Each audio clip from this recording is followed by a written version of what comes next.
Hello and welcome to the Biology Central. This is me Vijay and we are going to study the genetic code. ठीक है, तो हम transcription के बारे में पढ़ चुके थे. हमने एक mRNA को फॉर्म कर लिया था, मतलब सेल ने कर लिया था. और चलिए शुरू करते हैं जेनेटिक कोड, इसकी हिस्ट्री, फॉर्मेट और फीचर्स के बारे में. सबसे पहले तो आप लोगों को एक चीज दिखाई दे रही है. One is DNA, then DNA is making mRNA. This is the process of transcription. और mRNA से जो पेप्टाइड बनता है, this is the process of translation, जिसके बारे में हम अगली वीडियो में शुरू करेंगे. एक क्वेश्चन है सबसे पहले आप लोगों के लिए कि अगर ये रीडिंग डायरेक्शन है तो डीएनए में से कौन सी स्ट्रैंड टेम्पलेट स्ट्रैंड है और कौन सी स्ट्रैंड जो है वो कोडिंग स्ट्रैंड है. इसका आंसर आप लोग कमेंट में जाके बता सकते हैं. चलिए शुरू करते हैं इसके बारे में थोड़ा सा डिटेल से. तो जो mRNA है, इसके पास कुछ जो कोडोन्स प्रेजेंट होते हैं. ठीक है, ये कोडोन्स के सेलिएंट फीचर्स क्या हैं? सबसे पहले it is always red in triplet, जिसका मतलब ये है कि कभी भी जहां पर भी हम कोडोन को रीड करेंगे वो कोडोन हमेशा ट्रिपलेट में होगा, बिना किसी कोमा के. कोमा नॉट अलाउड, पंचुएशंस, आप इस तरह से कोई चीज स्पेस नहीं दिया जा सकता, और कभी भी कोड जो है वो ओवरलैप नहीं करते. ठीक है, तो सबसे पहले तो ये चीज, इसको रीड कैसे किया जाता है. It is continuous manner, without comma, without punctuation and without overlapping. As you can see, the first 3 nucleotides are taken as one code and this triplet is known as reading frame.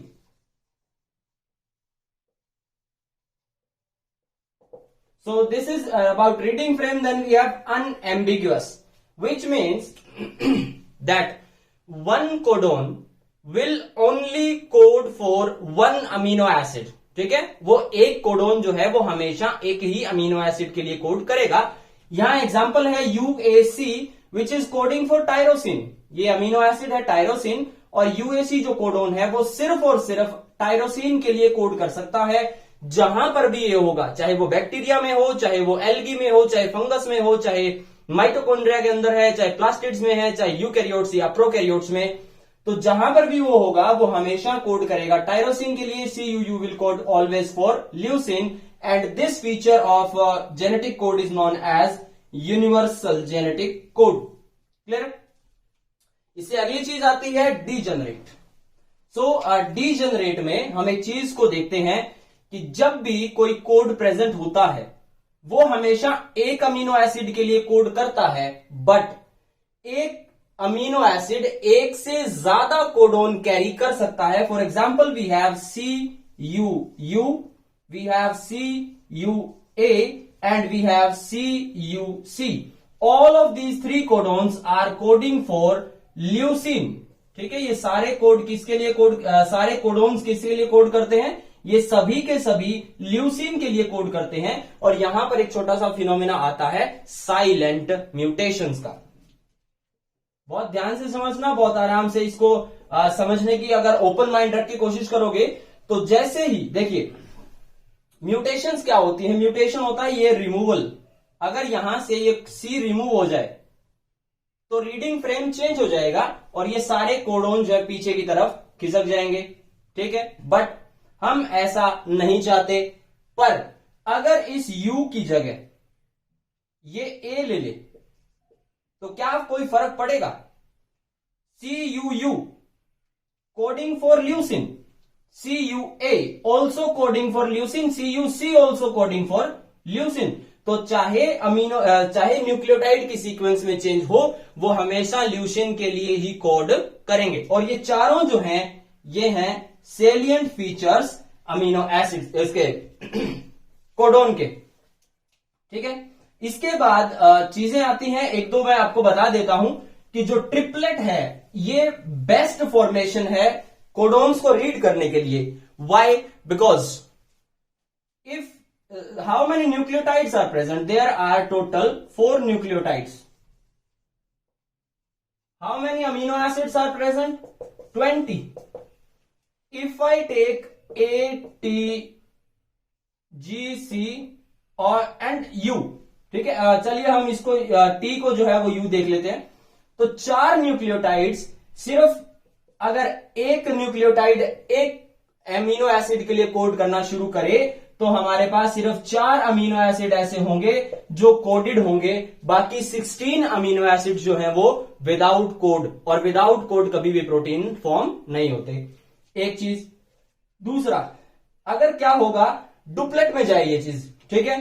तो duplet में देख लेते हैं, ए और suppose ए और you या ए जी या ए सी, ये अगर कोड करते हैं इसी तरह से, A U for 1 amino acid, A G for 1, A C for 1, तो this will lead to 4 into 4 is equal to 16। Codes कितने बनेंगे? There will only be 16 codes, और अमीनो एसिड कितने?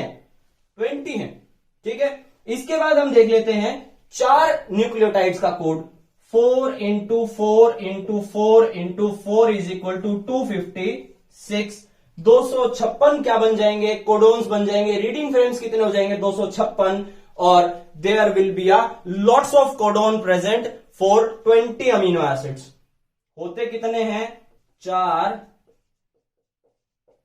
64, and this is best possible, क्योंकि ये दोनों बहुत कम है और ये बहुत ज्यादा है, तो ये इक्विवेलेंट है। दैट्स वाई हमेशा ट्रिपलेट में कोड जो है वो, as we have done the salient features of genetic code. चलिए शुरू करते हैं कुछ इनफॉर्मल इंफॉर्मेशन के बारे में। तो टोटल जो हमारे पास होते हैं 64 कोडोन्स हैं। इस 64 कोडोन में से 61 जो है वो क्या है? रीडिंग फ्रेम्स या कोडिंग फ्रेम्स। इसमें से एक जो है ड्यूअल फंक्शन कोडोन होता है, that is AUG। This AUG has dual function, it always acts as a start codon, मतलब जब भी mRNA शुरू होगा तो उसके शुरुआत में एक AUG कोडोन जो है वो हर कंडीशन में प्रेजेंट होगा, और ये कोड करता है, साथ में ये स्टार्ट कोडोन के साथ साथ ये कोड करता है मिथ्योनाइन अमीनो एसिड के लिए, और जो भी अमीनो एसिड बिल्कुल स्टार्टिंग में जुड़ता है वो है N-formyl methionine, which adds on to the 5' end of the mRNA। और एक चीज, इसके बाद आते हैं 3 कोडोन्स, UAA, UGA और UAG। यह गलत लिखा गया है,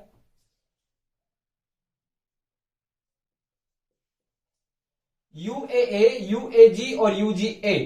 UAA को बोलते हैं ऑकर और UGA को बोलते हैं अंबर।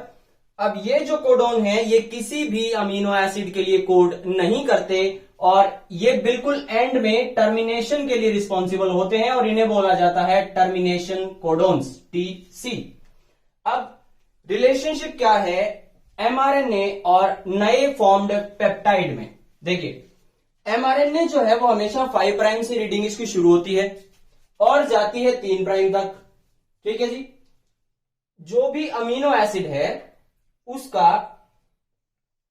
अमीन ग्रुप प्रेजेंट होगा टुवर्ड्स द 5' एंड, ठीक है, और जो इसका कार्बोक्सिल ग्रुप है वो हमेशा प्रेजेंट होगा 3' एंड की तरफ।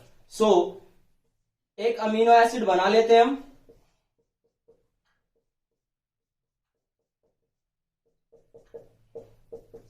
ये एक अमीनो एसिड है, सपोज दिस इज दिस, ठीक है, और दूसरा अमीनो एसिड जो है अपने NH2, यहां बॉन्डिंग होती है, ठीक है जी। तो 5' जो है हमेशा 5' की तरफ का अमीन ग्रुप हमेशा फ्री रहेगा, और 3' की तरफ का carboxyl group will always be free. Okay, so this is the condition of the relationship between the polypeptide, और you can say peptide, mRNA and DNA। तो ये जो है बेसिस बनता है किस चीज का? DNA फिंगरप्रिंटिंग के लिए, या ये बेसिस बन सकता है to find out the genes present on the genes which are present on the particular DNA। तो हम ये देख सकते हैं कि जो प्रोटीन है इसको अगर इस अमीन ग्रुप से रीड करते हुए यहां तक चले जाएं तो हमें एक mRNA की सीक्वेंस मिल जाएगी, और फिर उससे बैक ट्रैक करते हुए हमें एक DNA की सीक्वेंस मिल जाती है। This can be the basis of DNA fingerprinting. Okay, so we are on to the last topic of this particular topic we were studying about the genetic code। और जो ये हाइपोथेसिस है बिल्कुल शुरू में, ट्रिपलेट कोड का hypothesis है, ये दिया था क्रिक एट एल ने। क्रिक एट एल का मतलब होता है एंड कोवर्कर्स। इन 1961। और इसके बाद this was just the hypothesis, इसका एक्सपेरिमेंटल प्रूफ जो है मार्शल नीरनबर्ग और मैटाए इसने शुरू किया था 1961 में, और 1963 आते आते इन्होंने इस एक्सपेरिमेंट को प्रूव कर दिया and they gave a table. उन्होंने एक टेबल दी थी जिसको हम बोलते हैं जेनेटिक कोड टेबल। सबसे पहले क्या किया था, the synthetic mRNA with the help of RNA polymerase, as I have told you earlier, मैंने पहले बताया है आप लोगों को, जो आरएनए पॉलीमरेज होता है वो 0 से आरएनए की सिंथेसिस कर सकता है। प्री डिफाइंड सीक्वेंसेस, हम आरएनए पॉलीमरेज को प्रोग्राम कर सकते हैं कि वो डिफाइंड सीक्वेंस के एमआरएनए को बना सके, और वो एमआरएनए प्रोटीन सिंथेसिस को एक्टिवेट भी कर सकता है with defined sequence of polyuridine monophosphate, जिसका मतलब था पोली यू, यानी there were uracil attach to each other back to back in an mRNA. और ये जो पॉलीपेप्टाइड बनता है इसने फाइनली एक फिनाइल एलेनिन, यानी there was a long sequence of phenylalanine amino acids because UUU is a code for phenylalanine, PHE। इसके बाद आते हैं हरगोबिंद खुराना जी, और इन्होंने क्या किया था 1966 में, इन्होंने एक प्रोटीन बनाया विद डिफाइंड सीक्वेंस, यानी particular protein, active protein with defined sequence, और that thing was very much appreciated, और इसके लिए उन्होंने नोबेल प्राइज शेयर किया था with these persons in 1968 in medicine. Important question है, इसको जरा ध्यान रखना, लिख लीजिए। इसके जो कंप्लीट है शुरू से लेके आखिरी तक, हमेशा एक नोटबुक अपने साथ रखो और नोट्स बनाते रहा करो। Open chances of synthesis of gene in vitro, यानी अगर मुझे कोई प्रोटीन मिलता है तो मैं उससे बैक ट्रैक करते हुए वापस से डीएनए की फॉर्मेशन कर सकता हूं, मुझे डीएनए आइसोलेशन की जरूरत नहीं पड़ेगी। और फिर जो फाइनल एक टेबुलर फॉर्म थी, उसमें हम देखते हैं किस तरह से जेनेटिक कोड को रीड किया जा सकता है। तो बिल्कुल फर्स्ट 5 प्राइम का जो न्यूक्लियोटाइड है that is always in present on the leftmost column of this UCAG. This is particular always UCAG, then the upper one UCAG, and then the last one which is present on 3rd prime and UCAG. So क्या होगा, सबसे पहले हम यहां U को लिख लेते हैं, फिर इसके बाद ऊपर से भी एक U आ जाता है, हम दूसरे U को लिख लेते हैं, फिर इसके बाद यहां से भी एक U आ जाता है, इसको भी हम U लिख लेते हैं। So this is the code for phenylalanine. इसके बाद अगला कोड अगर बनाने की कोशिश करेंगे, suppose we have take C from this side and we will take U from this side and we will take C from this side, so there will be a code CUC and this is the code for leucine. तो इस तरह से total जो है 64 codons बनते हैं total, जिसमें से 61 जो है वो कोडिंग होते हैं और 3 जो है वो नॉन कोडिंग या टर्मिनल कोडॉन्स प्रेजेंट हैं। एक उसमें से N फॉर्माइल मिथ्योनाइन के लिए कोड करता है और स्टार्टर कोडॉन होता है। So that was all about genetic code. Thank you so much everyone, make sure to share it with your friends and let's grow our family bigger. Thank you so much.